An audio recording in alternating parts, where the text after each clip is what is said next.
This is National Native News. I'm Antonia Gonzalez. At least 3 upcoming auctions in November, 2 in France and 1 in New Jersey, list sacred items, which tribes say should not be put up for sale.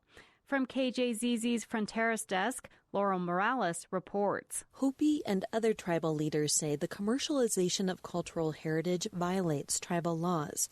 When human remains and sacred objects wind up on the auction block, they say it's often the result of looting and illegal trafficking. Eldred Licensi is a cultural sovereignty fellow at the Association of American Indian Affairs, a nonprofit that advocates for tribes. These items are part of living cultures. Indigenous peoples are still here. We still practice on a daily basis these cultures, our languages, and our traditions. And these are simply just a part of us as our identity. And that's where we draw its strength. The association is calling on collectors and auction houses to work with tribes to help them find a way to bring their artifacts and ceremonial items back home.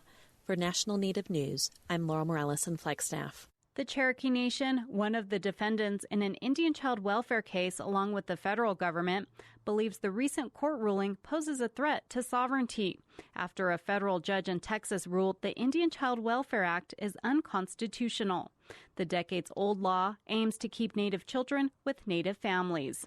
As Caroline Halter reports, the Oklahoma tribe is now considering next steps in the case. The Texas judge wrote that the Indian Child Welfare Act is a race-based law, making it unconstitutional. But the ruling is an outlier, according to Cherokee Nation's Deputy Attorney General Chrissy Ross Nemo. There's a long line of federal court decisions that say when you have a law that applies specifically to Indian people or Indian tribes, it's not because they're racially Indian, it's because they are members of a sovereign government.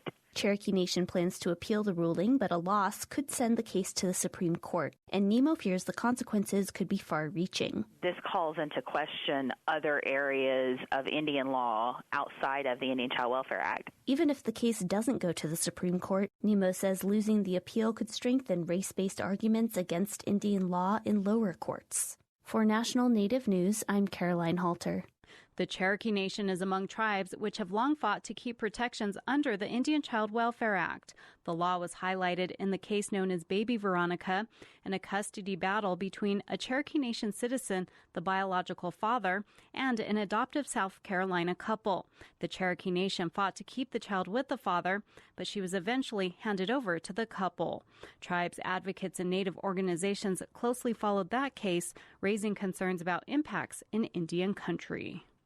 Volunteers are helping the Tohono O'odham Nation in Arizona with recovery efforts after Tropical Storm Rosa caused flooding.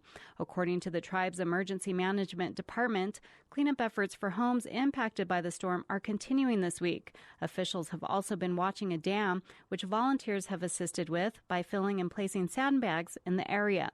Water is also being pumped out of the dam. Assessments are being made on houses and roads in the community. Parts of the Southwest saw record rain from the recent storm. This week, members of the Native American community in LA County gathered in San Fernando to call on the city to change the street named Maclay.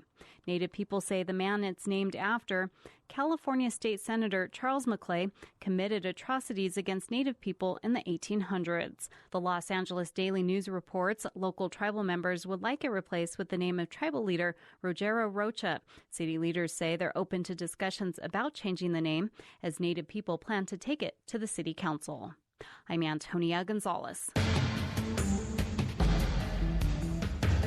National Native News is produced at the Annenberg National Native Voice Studios by Kiwanis Broadcast Corporation. Funding is by Odawi Law Group, provider of Indian law solutions, and by the Corporation for Public Broadcasting, with support from the Public Radio Satellite System. Support by BNSF Railway, an American Indian Science and Engineering Society Top 50 employer. BNSF's ACES scholarships support Native American students in science, technology, engineering, and math. Info at bnsf.com. And by the law offices of Sonosky, Chambers, Saxe, Miller, and Monkman, a national tribal rights law firm with offices in Washington, D.C., New Mexico, California, and Alaska, and online at sonosky.com.